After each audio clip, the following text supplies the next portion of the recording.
Well, hello. Good to see you out there in YouTube land. If it's the afternoon, good afternoon. If it's the evening and you're watching the video, good evening to you. I appreciate you clicking on the thumbnail to watch it. Don't forget, hit that like button. And if you're new here, hit that subscribe button too. Oh, heck, smash it. Smash the subscribe button. Help me grow this channel. It'll be greatly appreciated. It'll be your good deed for the day. Yeah, I like saying that. Anyways, good to see all of you. So the other day, a couple days ago, I did the first storytelling time with that pocket knife guy, and it went over pretty good. It was a great story. It wasn't great at the time it happened, but it led to be a good story to tell. And I got a lot of stories I mentioned, so here we go again. Storytelling time with that pocket knife guy. Story number 2. This one we're going to talk about how we got rescued at sea because of a tornado. This is going to get good. So let me get a couple things out of the way. When I met my wife, she was not a fishing person. She never fished. Her idea, and she'll tell you the story, her idea of fishing was going to the pet store, buying a goldfish or two to throw in a goldfish bowl, or one of those tropical betta fish that are those betta fighting fishes that are real pretty. And that was her fishing. She did not fish.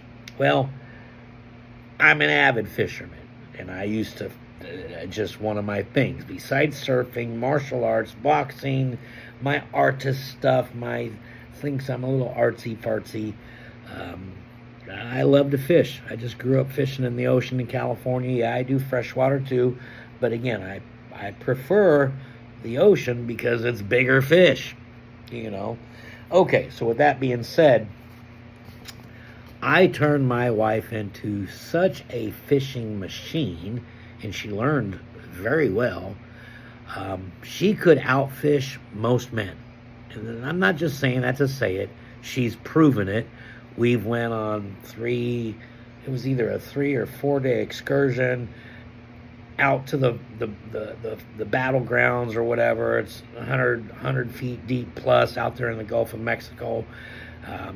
120-foot boat. You had your own bunk, chef. And it was so rough, 1 or 2 of the nights, most of the men were in their bunk sleeping. It was me, 3 or 4 other men, and Sandra fishing during those rough seas. So she became quite the fisher person. So much though, and we had fished so much, we nicknamed each other. She nicknamed me Jim. I nicknamed her Vern. For example, Jim and Vern's fishing journal. You see that? I'll get into that another time. I'll show you how much we fish. And then Jim and Vern's Excellent Adventures, Volume 1. And this right here was because our boxer dog got a hold of this thing one time. But these are all fishing pictures right here. Okay. And then just some pictures real quick. I got to be fast. This is going to be a long story, you guys. But you might want to grab a fresh, cold one and or some popcorn because this is going to get crazy. Okay, so here she is with just a little grouper, which we only kept, we 97% of what we caught went back to the water. We only kept, of course, what we were taking home to cook. That's it. This is a Gulf of Mexico sea trout. I know, Gulf of America. I know, I'm such a creature of habit. Hard to say, right? And what I'm doing, I'm just showing you, that's called a black drum. I'm just showing you that I created quite the fishing monster. This here is really a trophy fish. That's a bullfish, but it's a bull red. When they get that big, they're called bulls. When she caught this, you guys, we were actually staying in a cabin, camping in a cabin that's right on the water out here in the backwaters. and right out our doors are the water and our canoe. We were in our canoe, shallow water. So again, we're going through 8-10 inches of water, shallow back there in that area we're at. We have our anchor out, so of course we're not moving. She hooks into that. It was so big and strong with the anchor out, two of us in a canoe. That fish was pulling our canoe. So that's a big fish. That was a good fish. And then here is her. The most chased fish here in Florida is going to be what's called a tarpon and or the snook. The tarpon is the bigger one and it's the most chased, and they call that the Florida kingfish. It's not the kingfish you eat table fare, but they call the tarpon the kingfish, and you'll understand in 1 second. Well, here's her with her pride and joy. That's her baby tarpon, and she made the newspaper catching it. The reason she made the newspaper, we were at the Skyway Fishing Pier, which is the longest fishing pier in the world. Used to be the Skyway Bridge. In the 80s, a boat hit it, cargo boat, and split it, the pier, or the bridge, which was a huge bridge. So now both of those halves, they turned them into fishing piers out here. And it is the longest fishing pier in the world, supposedly. So that's what she did. She hooked into the tarpon, which are known to be out there, right? And that's what we were going for.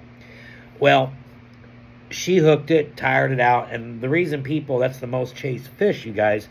Tarpon jump, and they call them the ballerina fish. They jump out of the water, and they spin, and they dance on the tail. They can get up to over 6 feet and 200 pounds. Again, this was a baby. And that was probably 60 pounds. Yeah, that's over 4 foot long. So anyways, that's her pride and joy. So she got that. She was able, I pulled it up on this net. She got her picture. We lowered it in the net. She got her scale. The scales are big like this, but you take a scale, that's your souvenir for catching the tarpon. We lowered it down, got it, shaking it in the net till it rejuvenated itself, and boom, it swam away. By the time that happened, the crowd of 20 around us while she was fighting it ended up being more like 40 or 50 people around us while she fought it. We landed it, and then we released it. When we got it released, the whole crowd, because again, they're thinking we're going to kill it. No, we're not going to kill it. So there you go. And when I say we shark fish, we shark fish. Okay. So for the story, we're about, I'm going to try to do this fast, you guys. We are out about a mile offshore at a place called Johns Pass, which is in St. Petersburg. We're in the Gulf of Mexico, again, about a mile from shore. Fishing all day. It's summer. Usually in the summertime, you have afternoon rainstorms, right? They come through. They can rain for 10 minutes. It can rain for a half hour, but it's usually afternoon showers, blah, blah, blah. The forecast was not calling for anything major. No major winds, no tornadoes, none of that was on the radar. Just your typical Florida afternoon. As the day was going on, I'm seeing to the left, the clouds are darkening over there on land, back on land. And I can see this rain cell, and it was just moving real slow, It's just moving, just real, but it's staying on land.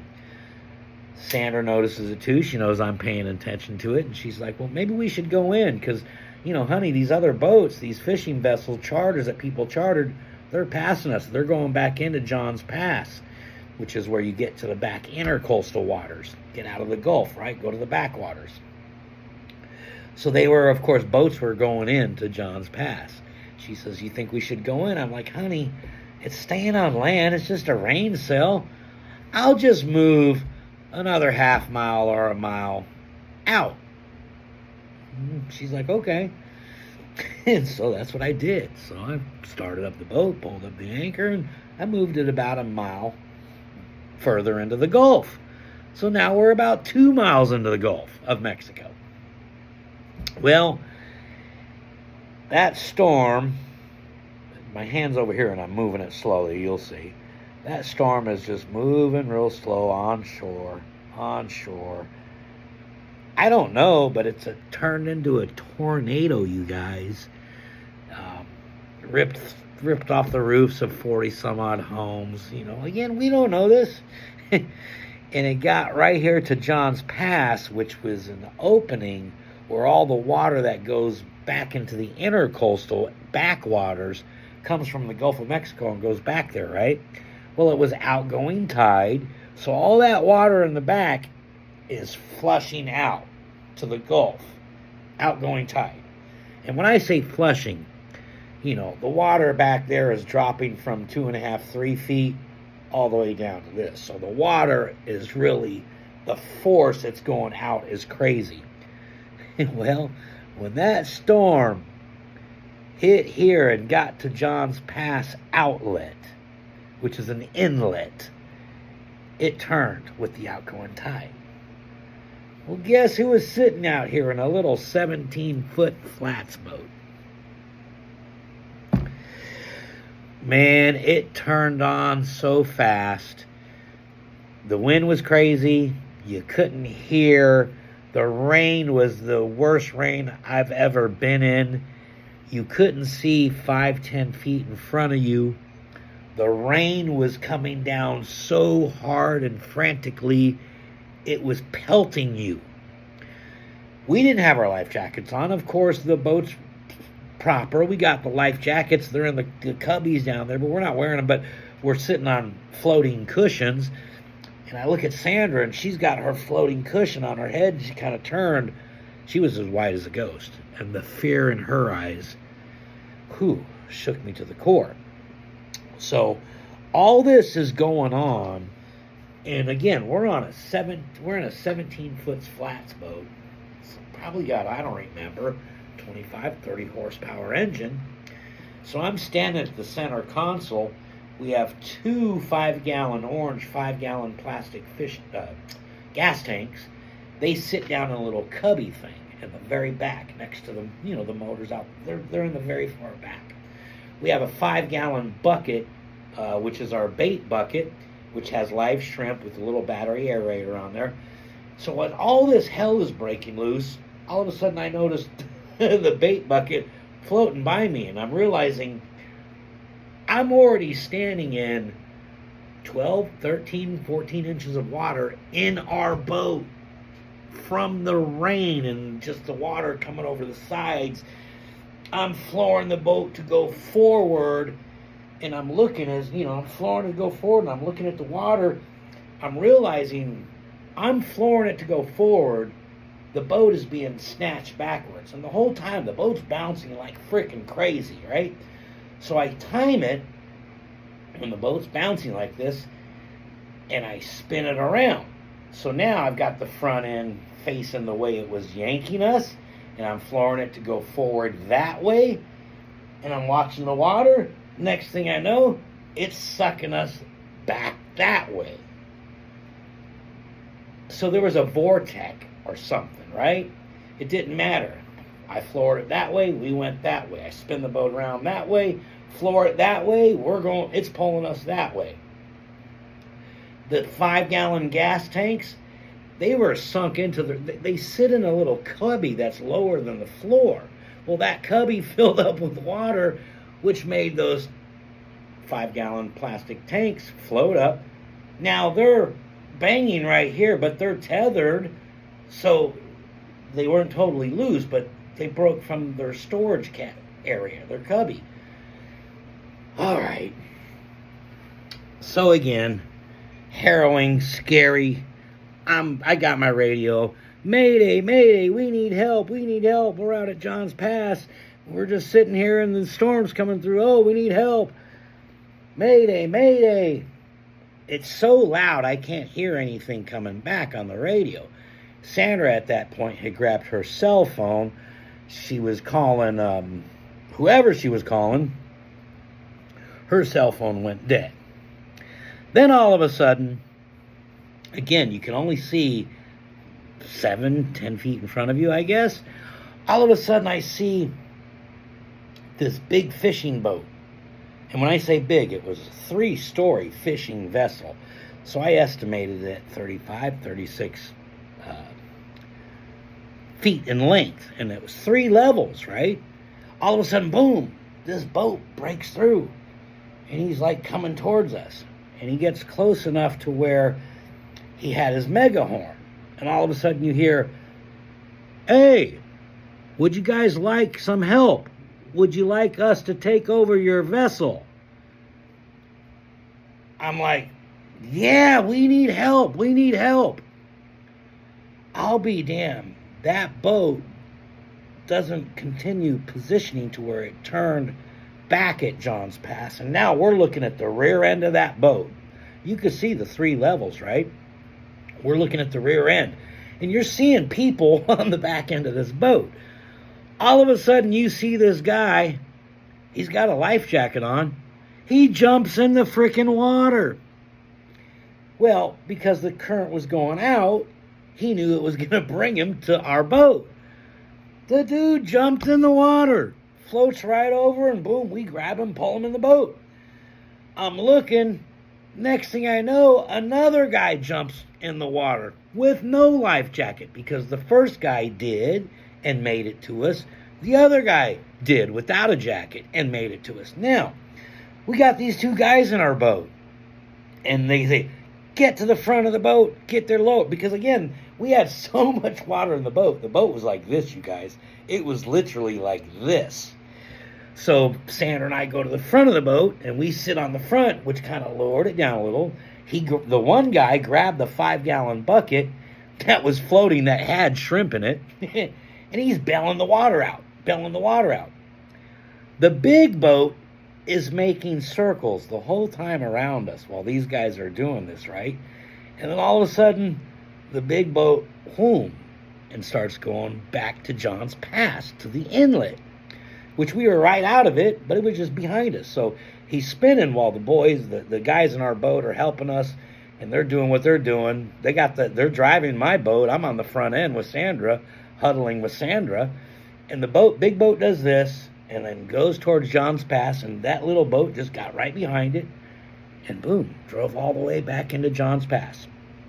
There's a place called Don's Dock. It's where all the shops are that you can walk on, the restaurants. They pull up next to that. They said, "Are you guys all right?" We're like, "Oh my God, thank you so much. Yeah, we're fine." Well, their boat was right there. So they jumped on Don's dock and just jumped on their boat. And they left. Well, our boat club was back that area. We go about a mile back in the backwater. That's our boat club where we get it, and we came out John's Pass to the Gulf. So we just went back, right? Which by then, though, they had already heard us saying Mayday or Mayday. So I start going back to the boat club to return the boat, and one of the guys from the boat club was already on his way out. So we met, blah, blah, blah. Well, needless to say,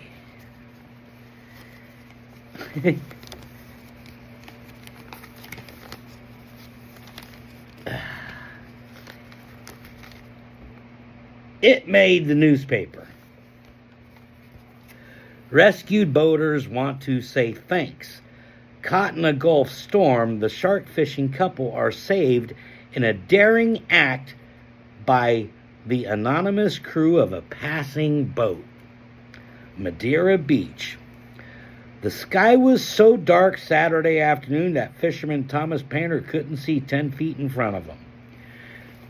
And so it tells the story that I kind of just told you, right? Well, so that broke. That broke on June 15th. I don't know if this shows. Doesn't say the date. Anyways, a couple days after this hit the paper, this hit the paper.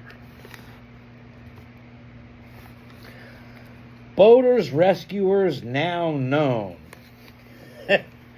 Madeira Beach mystery solved.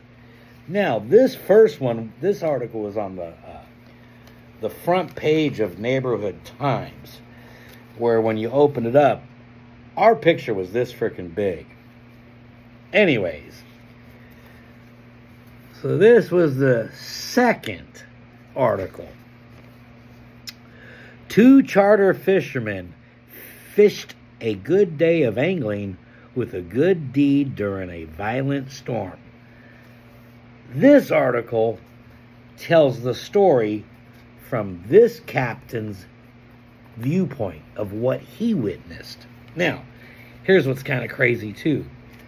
This captain, David Zawinski or whatever, he actually was a writer for the frickin' newspaper, just in a different department.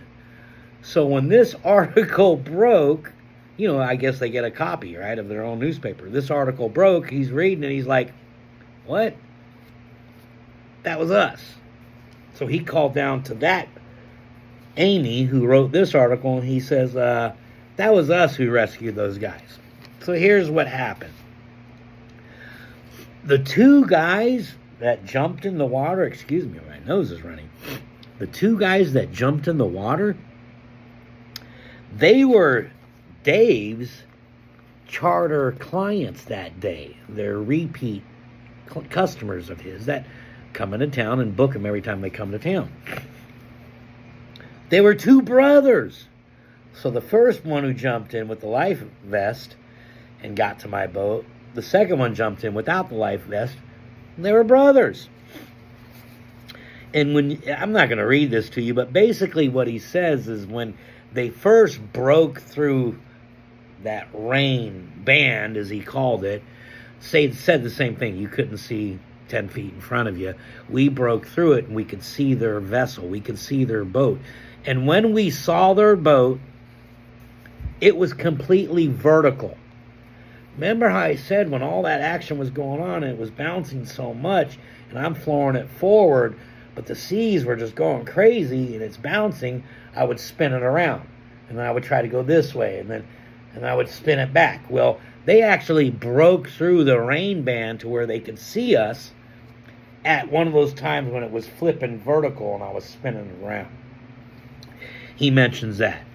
He mentions, of course, that very much we could have ended up in the Gulf of Mexico if we weren't rescued.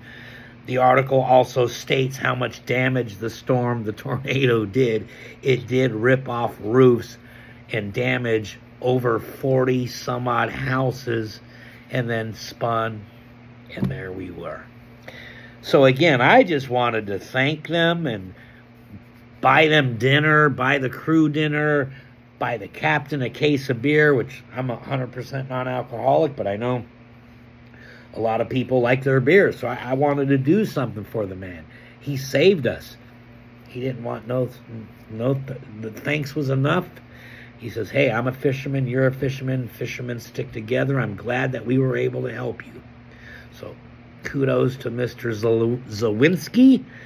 He saved me and Sandra. That's a long story. I don't know if it's too long. I'm going to post it. I don't know how many of you will make it through it, but we'll see. So yeah, we were rescued at sea while we were shark fishing because the knucklehead decided instead of going into land to get out of the storm's way, I thought I would go ahead and go a little farther out, let the storm pass. Well, it didn't pass. Anyways, you guys, thank you for listening. God bless you all. You know, I appreciate each and every one of you. And hey, remember, this is, of course, That Pocket Knife Guy's channel. So, what I like to say, what's in your pocket? Cheers from Florida.